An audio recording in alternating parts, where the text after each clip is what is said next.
Do you wish you could get virtual attendees to turn their cameras on? Is engagement the number one issue on your virtual meetings? Do you want your meeting to be the most engaging virtual meeting? Well, welcome to the Engaging Virtual Meetings podcast. In this podcast, we'll talk to the top people around the world in virtual meetings and give you, the listener, the best ideas to host engaging virtual meetings. Make sure that you click subscribe so you can get the latest episode of the Engaging Virtual Meetings podcast. Now, let's welcome your host, the author of the #1 Amazon hot new release, Engaging Virtual Meetings, John Chen.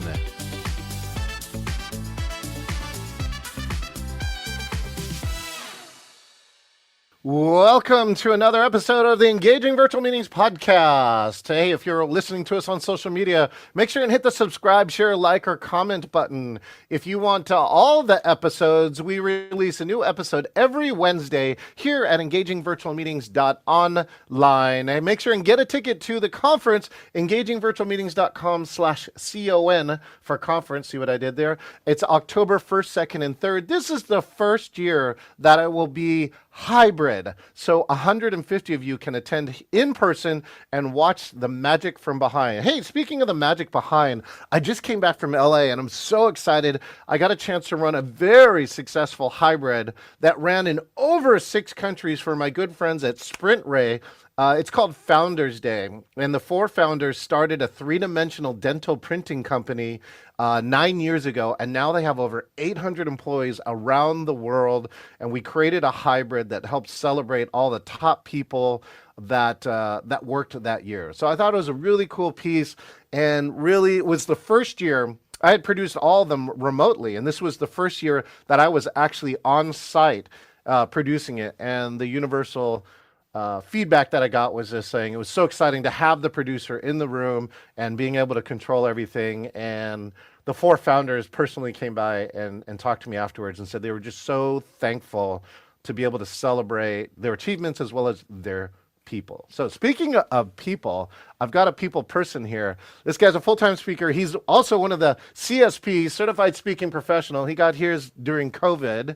And I love this. He's got websites like Team Building School, and it turns out that we have a bunch of mentors and friends, and now we're going to test his walk-on music ability because he did show me that he has some dance moves.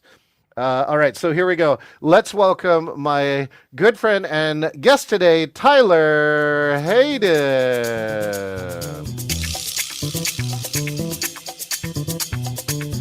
Break it down. I love my walk-on music. I'm feeling it. I'm feeling it, John Chen. I'm feeling it. I'm feeling like we are in the same room. Okay, wait. Then we gotta play this one, right? This is the and here he comes, Tyler Hayden.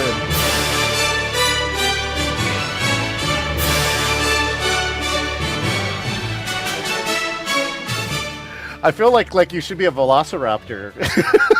I was a velociraptor in a previous life. What? I was. Now I'm just some 6'5" dude from Canada. Plays games with rubber chickens. Rubber chickens, right? Okay, what's the best game you've ever played with a rubber chicken? I do want it. And look at like I play Flip Me the Bird. This is my favorite game to play with a rubber chicken. Flip Me the Bird. I love the name. And people have to say one thing about themselves. You flip them the bird. If they have the bird, they say the thing about themselves. You can craft it and have them say something related to a question that's important to you towards your, business development project, whatever you're working on. Yeah. Flip Me the Bird. And it's funny. Thank you so much for that. The one that I got, I think it actually was from Jim. It was a screw rod. It has wing nuts, right? It's wing nuts. You got to take the wing nuts and put it across the screw rod. And there's like, yeah. All you can do is say nuts and screw like all day long, and everybody is giggling the entire time. You know what's really fun after that one is that after they've done that action, you go macro, and then you get them to thread a needle. It's so hard. So it's micro macro. It's so hard. I've never done that. Okay. Yeah. Get them to try to thread a needle at the end because they're so used to like cranking on the screw rod, and then it's like. Tyler, I feel like it would be great to rename that as the biathlon.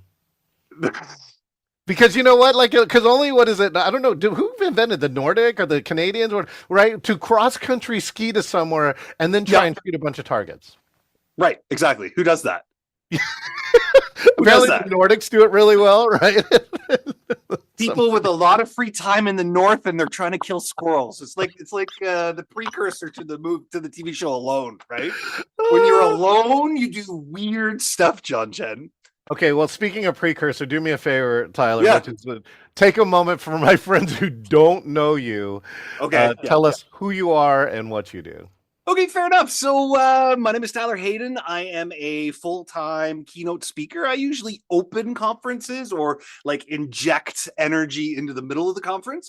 High energy content, usually focused around work-life balance, team engagement. Been doing that for 28 years. I started speaking when I was fresh out of university. I couldn't get a job on the East Coast, so I thought I'd work for myself, and I would open an Outward Bound styled company. People thought I was funny. They gave me $300, John Chen, to go and speak for an hour. So I did. And from there, went from high school to high school to high school. Jostens took me across Canada, all around North America. I was making bank, 300 bones. And that's Canadian. That's $1.74 American. It was awesome. And I loved it. I loved being able to share. I loved being able to watch people laugh, have a good time. So, and then from there, just grown and developed. And I've written 28 books. I've traveled and spoken internationally. A couple bestsellers, couple not so bestsellers, more not so bestsellers than bestsellers. But each one kind of helping to help people to move their people needle in a more positive way. So yeah, that's been my path. I was also a town councillor for the beautiful historic town of Lunenburg, Nova Scotia. I'm a proud maritimer from the East Coast, home of the Blue Nose. For anybody who's listening, if you have a Canadian dime, flip it over. It's the boat on the back. It was the fastest schooner in the world and we would sail against folks from Gloucester, Mass, and we always had the fastest fishermen who were willing to hoist a sail faster than anybody else. So that's my claim to fame, John. I was going to try and say years. Say Gloucester 3 times fast. Gloucester. I want to just give a shout out to my good friend Eben Tobias Green, who also owns his own marketing company. He just came in and he goes, "Dude, this is awesome, and you have great energy, Tyler." I just want to share. Hey, thanks a lot. I appreciate you. Okay, so yeah, geez, I even forgot my 3 questions. Right, you're lost for words. That's I did. John Chen. Who knew? No, wait. We're just gonna sit in complete silence for 12 seconds. Ready? Go. God, it's killing me. We can't do it. You are the extrovert. Okay, wait. Now, so tell me, introvert or extrovert? Omnivert. Oh, you were one of those. I'm one of them. Yeah, I'm one of them. Because why? Because I love to be by myself. I love to do things in the woods. I love to. My background's in outdoor and environmental education.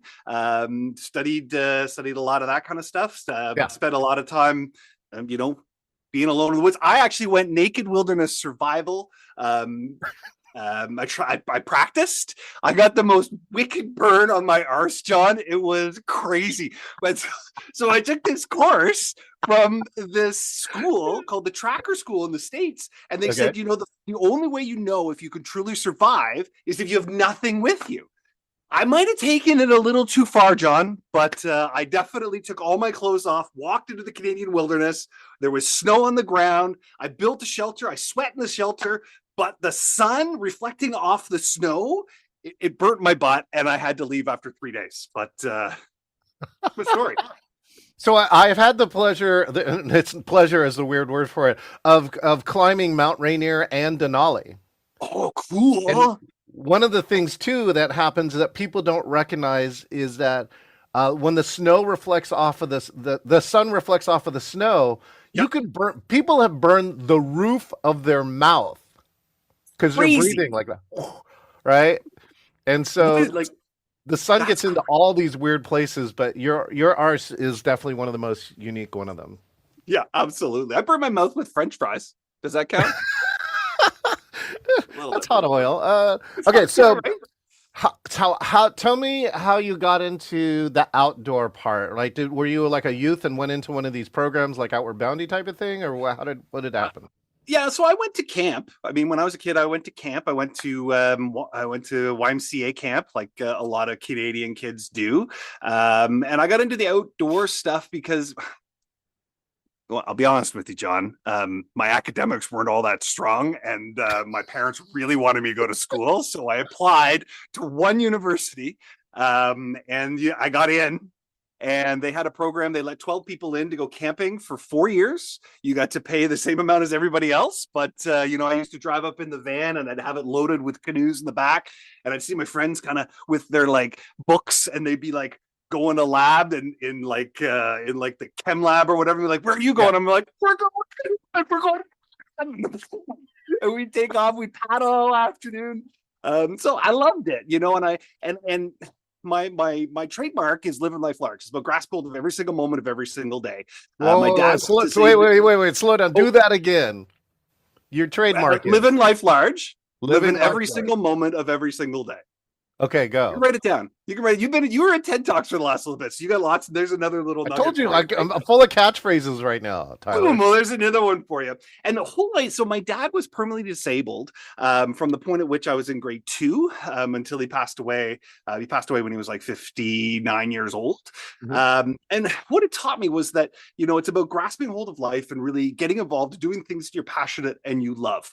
I'll never be the richest guy in the room when it comes to, my wallet, but I've been filling my life with experiences, and university was just one of them. One of them that I think it's about having a good time. It's about making sure that you're feeding your soul, you're engaged yourself, and we're going to talk a bit about that stuff because that's your specialty. And just like how do you get people engaged? How do you get excited? How do you keep them focused? And I learned at a very young age that it's very idiosyncratic, and we'll talk about some of those things maybe a little bit later.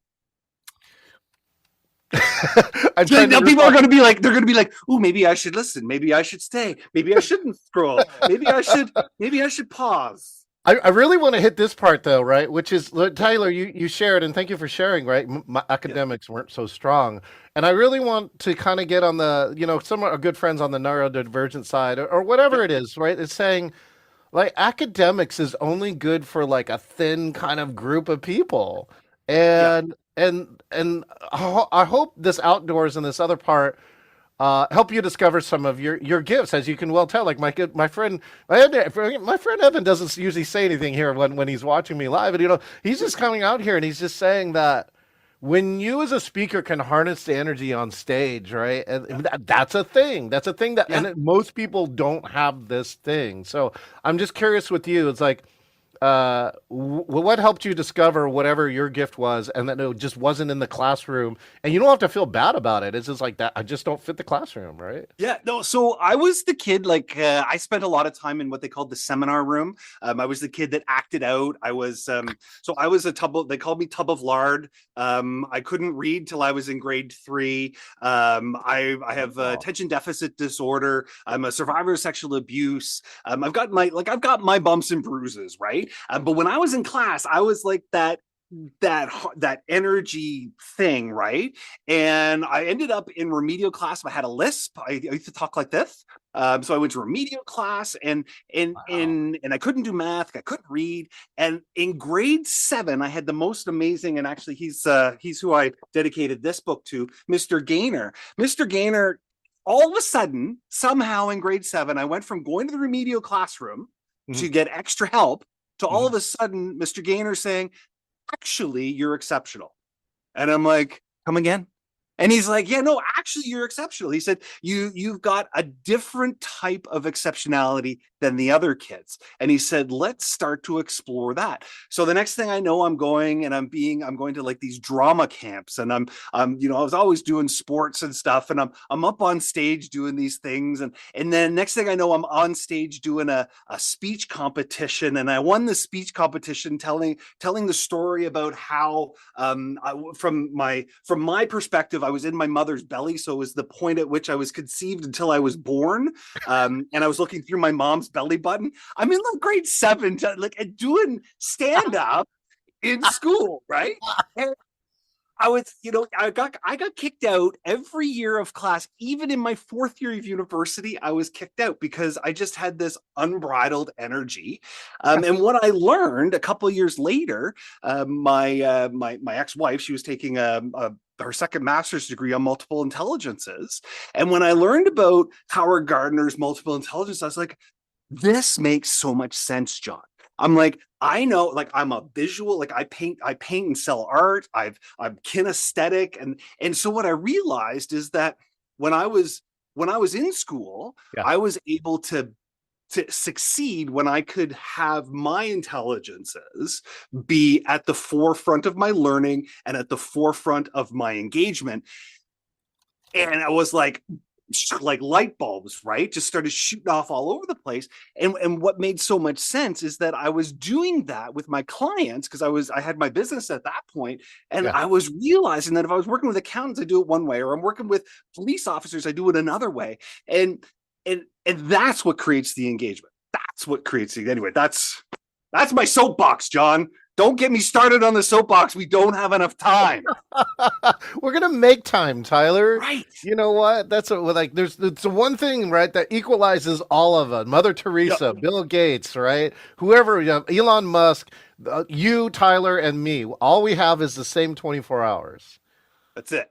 That's it. But if you have ADHD, it's 24 times 2 because things happen way faster.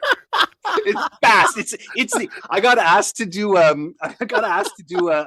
painting for a book because I'm neurodivergent, I have ADHD, and it was this book on neurodivergence in the workplace. And so I painted a picture of a squirrel in a Superman's outfit, with the whole cheek filled like squirrel cheek. And I just think it's a superpower. At the end of the day, we can do 28 ththings at once, none of them to completion, but eventually, if we manage ourselves appropriately, 28 things will get finished. Well, that's like 28 books is like that too, which is the ability to, if you learn how to harness it as a superpower, you can do things like, because there are other people that's like, I'll never write 28 books. I don't even think I have enough content to write one, right? But it is a superpower if you learn how to harness it and you bring it all out. You'll love this fact. So they came from TEDx Portland. I came this weekend from TEDx Portland, and one of the speakers said that 90% of the brain pathways are determined by the age of 5. By the age of 5. And so, right? And so you go through, and this is why supporting early childhood anything is so important, and I love the part that you shared of this teacher, which is like, even if you get, pathways messed up sometimes by the age of 5, one of the key parts in there is a caring adult. Right. If you can get a caring adult in that first 5 years of your life, whoever it is, even if it's not your parent, it's somebody else, that's what changed, right, the paths of even people 100%. who have had some challenging things. So, 100%. Why do you think your teacher, right, saw this inside of you or has this approach? Do you have any idea? I think he just really wanted me to shut up for a while, and he was like, I mean, who's getting like, what do I do with this guy? He's driving me insane. I'm going to send him to enrichment.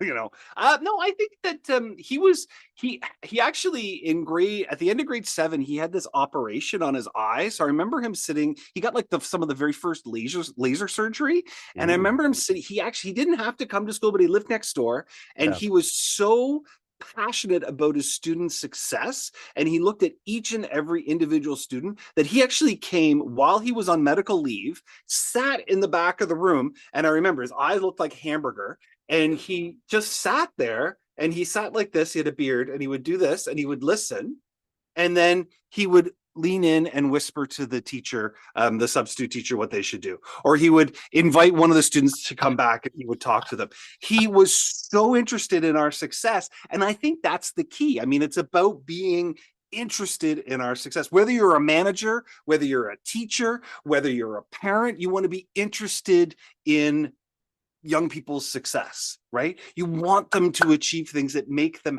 happy, because life's too short not to be happy. Yeah, no, definitely life's too short to not be happy. There's plenty of reasons to not be happy, but there's also so many reasons to be happy that if you're not happy, right, the one thing you can control is your ability to be happy or focus on or do things that do make you happy. Right. All right, so It's like logotherapy. It's like what Man's Search for Meaning. Have you read the book Man's Search for Meaning? I mean, yeah, that's what it's about. Sitting in Auschwitz or like German concentration camp yeah. and being in control of what's happening in your mind. Like that's what you have control, and you can control that space, and that allows you to be successful. Right? So now take me to this part, right? Yeah.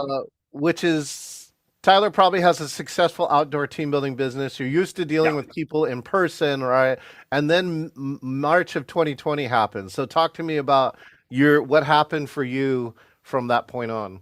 Well, it was really exciting because I got to talk to so many of my event planners who said, "Tyler, this is amazing. We're shut down. We're closing off the all the engagements we had, but we can't wait till things open up again. You're first on the list because we know we're going to want people to get back together." Oh, that's nice. So, well, it was nice, but over those 2 years, the bank was still very interested in their mortgage payments. So we had to shift, like we had to do something. And actually, just before the pandemic, I wrote this book, which is The Business That Cared, and it was kind of my like Bible on team building. And it went through Multiple Intelligence by Howard Gardner, looking at how teams work, and it gave like there's like 100 and some odd different activities that you could do in order to engage your team in person. That's what I wrote. And it came out like a couple of months before COVID. Let's talk about bad timing for launching a book.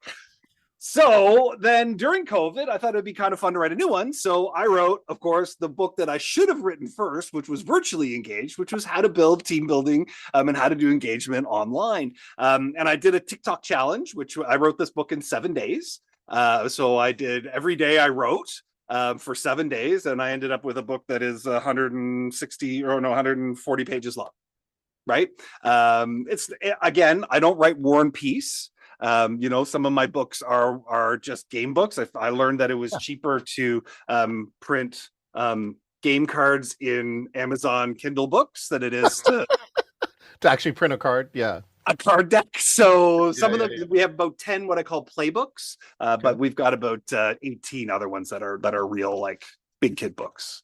But so that's what happened during COVID. I learned that we had to transition. We had to get online. We had to start looking at what virtual work looked like. We started doing things like this, getting an A10 Mini. We've got the little things that make noises. We've got the studio built in the basement now. We've got shotgun mics, 4K cameras, all these lights. I've got like, I honestly think, John, that I could work for NASA from my basement at this point, right? I've seen your setup. I know you are probably working for NASA while we're doing this conversation, right? I gotta talk to Elon at SpaceX here while I launch a rocket. You're launching something.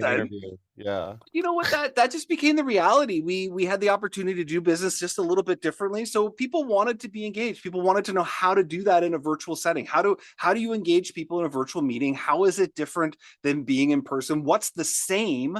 It's like muscle memory when we're working out. What do we know how to do already? And how can we apply that to the work that we're doing that's a little bit different, right? It's like appreciative inquiry. Find out what you do really well, and then try to apply that to the thing you're having trouble with. Instead of worrying about what's not working, let's worry about what does work and how can we make this thing in front of us work better, right? So that's what we started doing.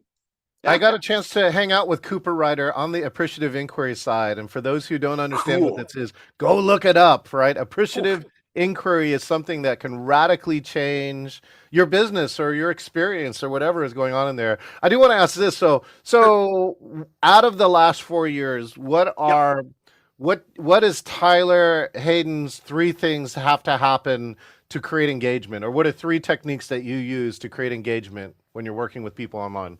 So for sure, there's a ton of great things that we can do in order to get people engaged. Number one is you have to make sure that your events are have the right people in the room. So number one is make sure we're not inviting people who don't need to be there because it all takes up bandwidth, whether it's, verbal bandwidth of people kind of jumping on board, whether it's, physical bandwidth, like data bandwidth, and not everybody has the same data opportunities, particularly where we're working internationally. We have to respect everybody's ability to kind of be engaged in the events. The other one is, it's about micro engagement. So micro engagement is probably the most important thing. That's what we're talking about in Team Building School. So I'm launching a thing called teambuildingschool.com, which is an outcome of the pandemic as well. And micro engagement is about, I believe there's three different types of team building. There's fun, fast forward, and fix. And there's professional development and then and development that happen. And what's important is that we do team building in small pieces. It's not about taking a whole hour and doing team building. What it's about taking and having a 5-minute interaction that helps to generate that collegiality, that connectivity, and helps to open in a logical way what it is you're about to work on.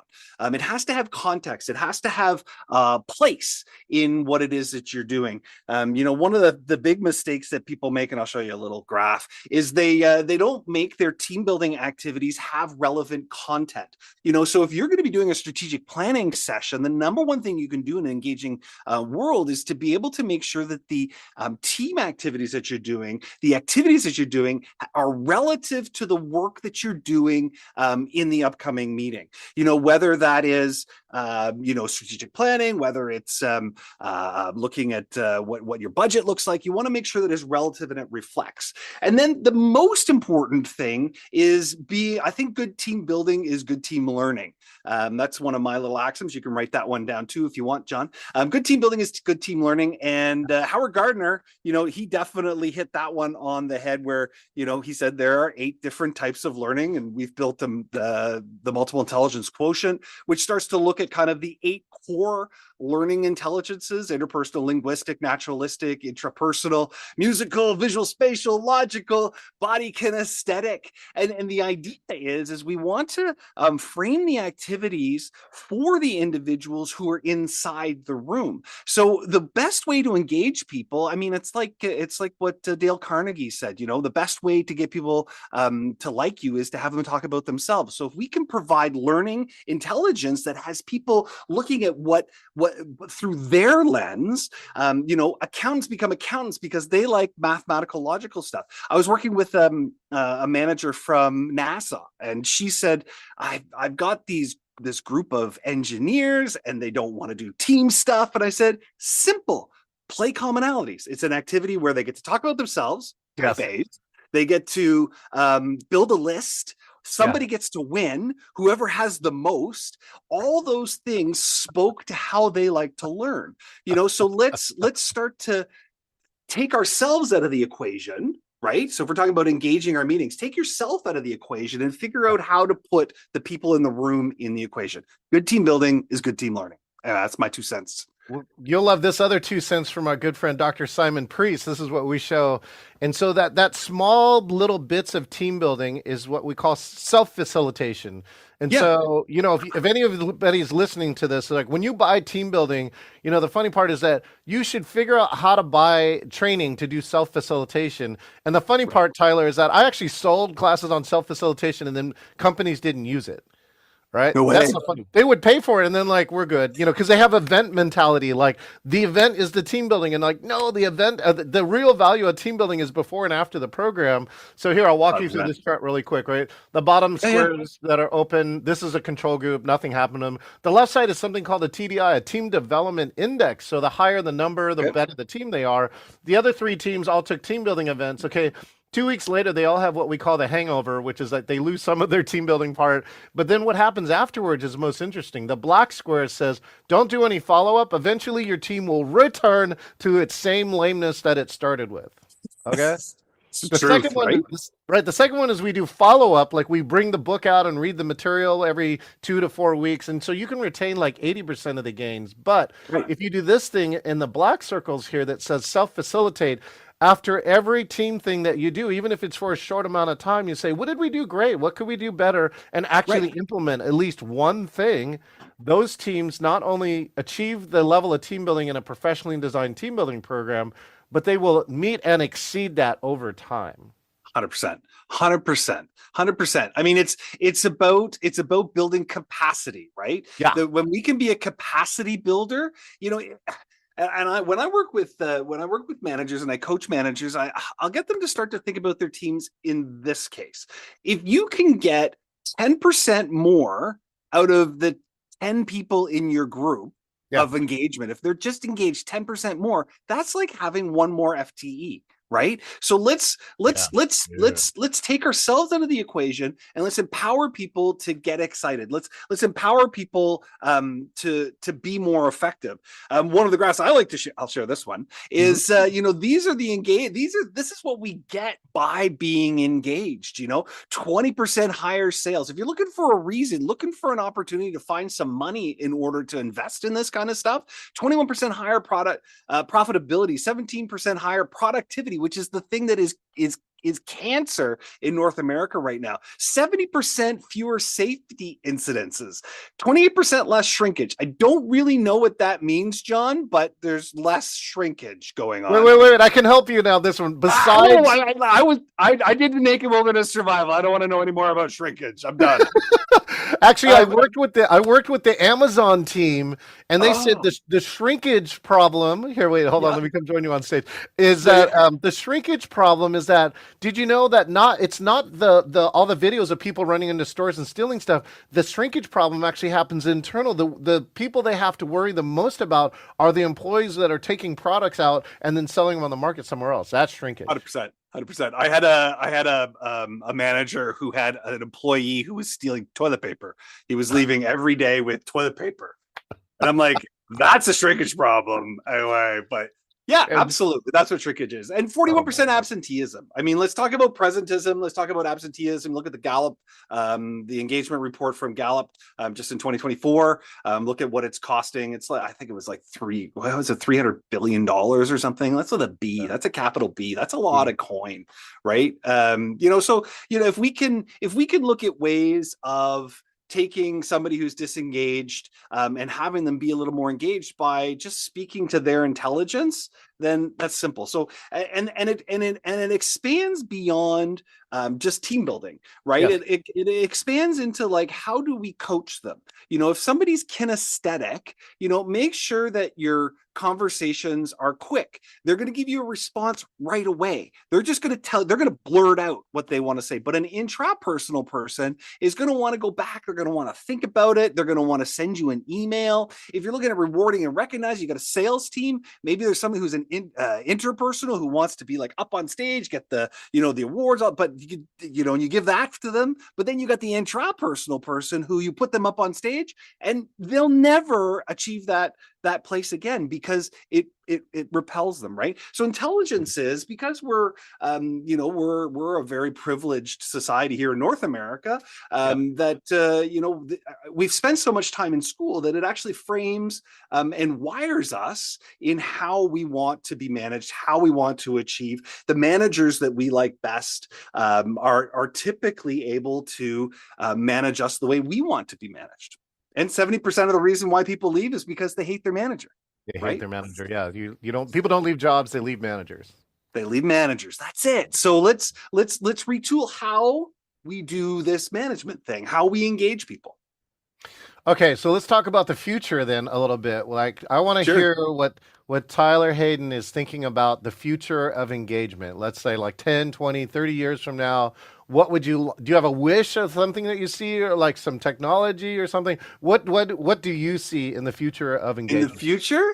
Yeah. So I think what's going to be really interesting is I think that we're going to be seeing a lot more social part of engagement. I think we're going to see people longing for things that they missed. I think that we're going to look.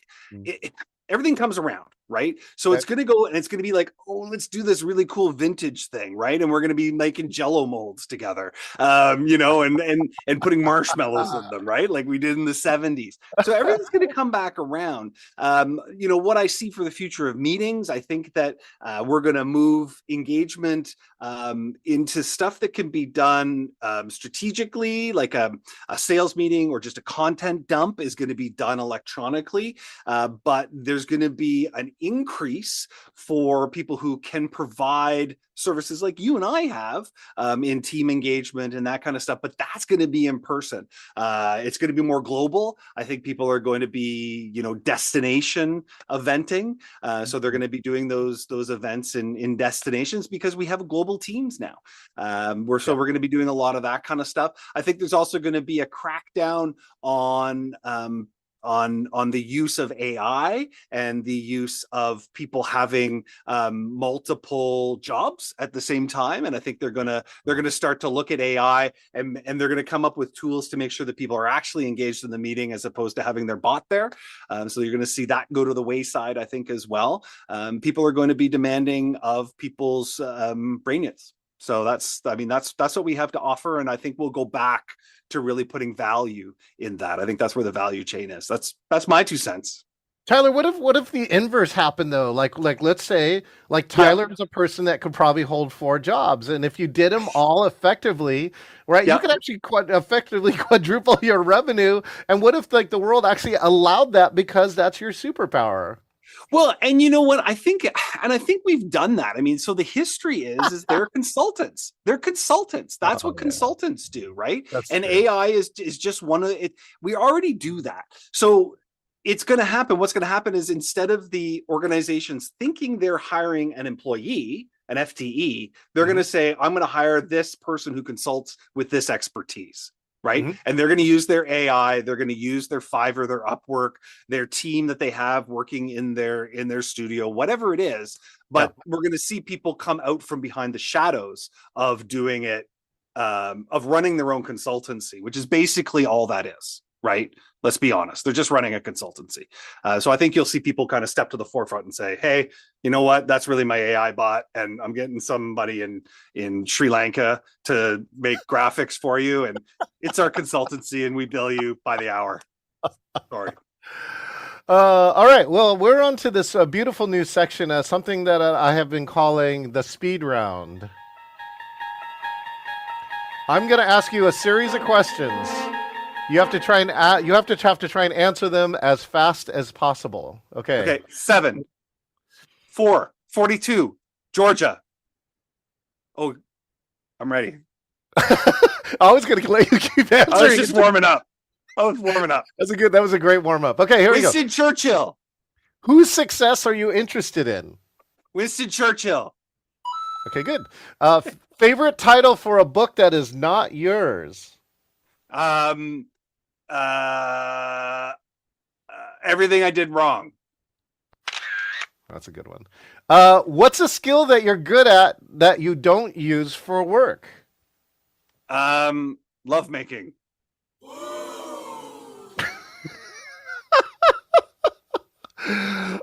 Favorite movie? Princess Bride.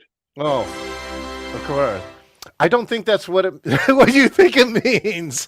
I just begun. I haven't even started. Okay, favorite microphone. Sensor. I use those too. Let's see. Best coaching question. And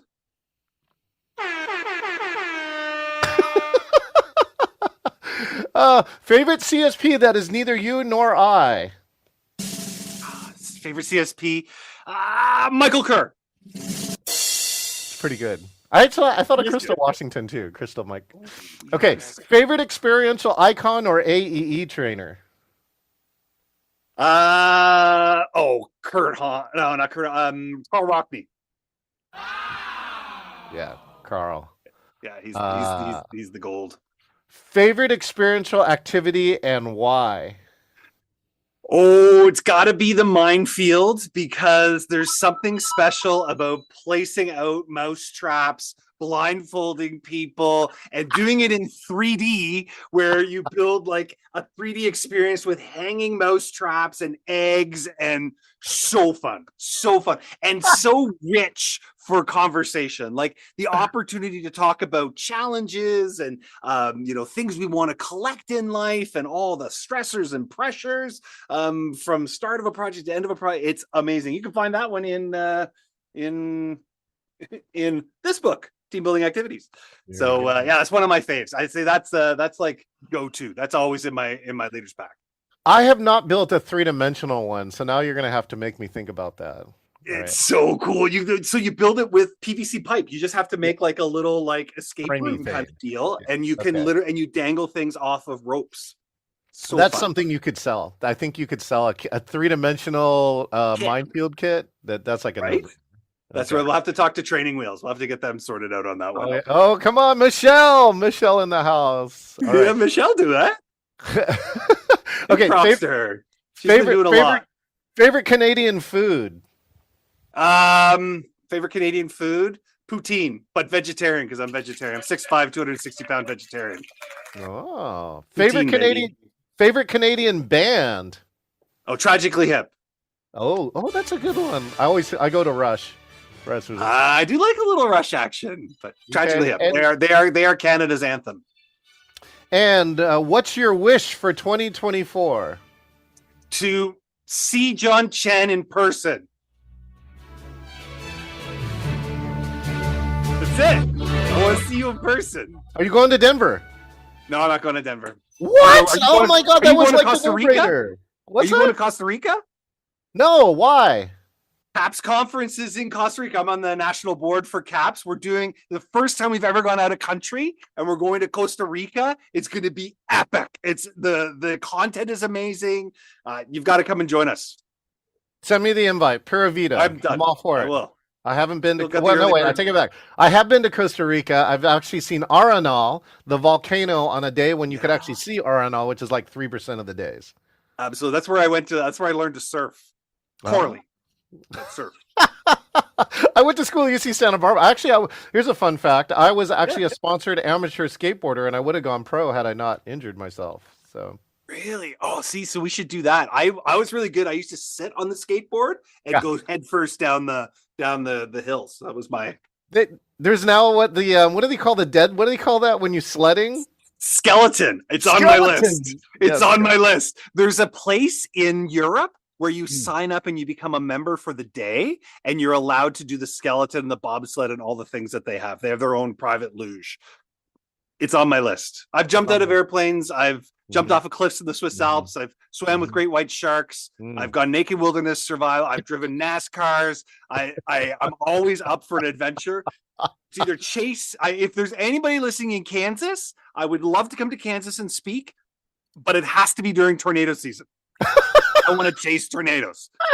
That's what I'm telling you. So if someone's listening, like, hook me up because I want to come chase tornadoes in Kansas. And I got apparently a guy, I'm not sure if he's going to reply, but I got invited to the running of the bulls. Oh, yeah, I love that. I'd do that too. I haven't done that yet. Or La Tomte. La Tomte is another really cool Italy festival. It's the largest tomato fight. Oh yeah, that one. Yeah. And you wear all white. I want to do that one too. There is the one in Seneca, which is the horse race. Have you heard about it? And so they have like 12 different factions of the cities. It's like the mechanics against the weavers against the material people. So like they were all factions of the city, and there's all this corruption, and there's this random horse race, and whatever horse wins, that faction wins like special privileges for a year. And I heard it's like one of the best Italian festivals of all time. So I want to check that one out. Oh, I like that. See, I'm learning things, John. This is an educational program, John. So on the next episode with Tyler and Hayden, John Chen and Tyler will sit around and put shit on their bucket list that they haven't done yet. We'll try and figure out. Do a live one in the running of the bulls. We'll do the interview while we're being chased. It'll be like, "Hey Tyler, how you doing?" This one's really close.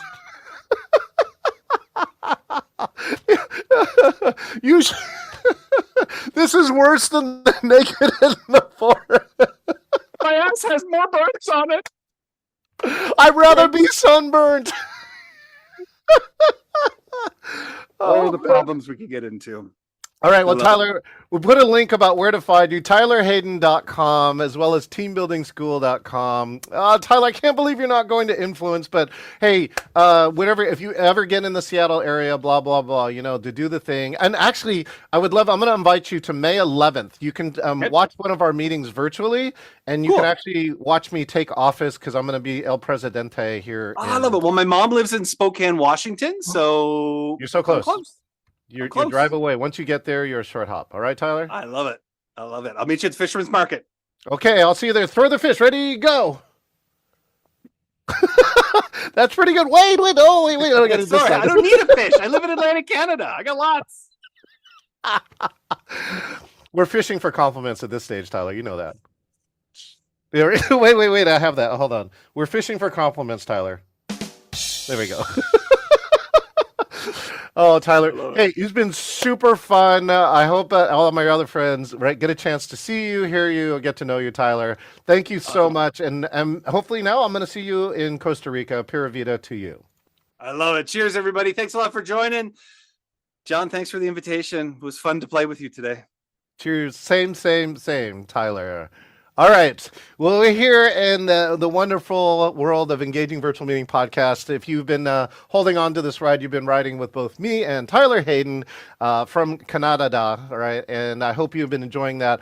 And if any of you are into team building, right, pick up one of his books and learn and, put team building initiatives, whether it's in your keynote or your talk or in your team meeting, do that. There's such a win for doing that. I'm such a fan and advocate of team building, and that when you have higher performing teams, everything gets better. Hey, subscribe, share, like, comment if you're here on the virtual. You can come here and subscribe to the podcast, Engaging Virtual Meetings online on any of your 13 favorite podcast platforms. We release a new episode every Wednesday. Come to the conference, and I hope Tyler either comes virtually or in person, because he will become definitely one of the stars, whichever way he comes there. EngagingVirtualMeetings.com/CON, October 1, 2, and 3. And if you want to be like Tyler, click the button here, EngagingVirtualMeetings.com/meet, and you could be the next person here on Engaging Virtual Meetings Podcast. I'm John Chen, and I'm going to see you next time. This is John Chen, the author of the Amazon #1 hot new release, Engaging Virtual Meetings. I personally want to say thank you for listening to the Engaging Virtual Meetings podcast. It is my passion to help you eliminate bad virtual meetings. Make sure that you click subscribe so that you can get the latest episode of the Engaging Virtual Meetings podcast with all of the latest ideas. Hey, I want to meet you. If you want to talk about a virtual meeting challenge, or if you want to be the next guest on the Engaging Virtual Meetings podcast, just go to engagingvirtualmeetings.com/meet. That's ENGAGINGVIRTUALMEETINGS.com/meet, MEET, and find your best time to meet up. Thank you, and I look forward to engaging with you online.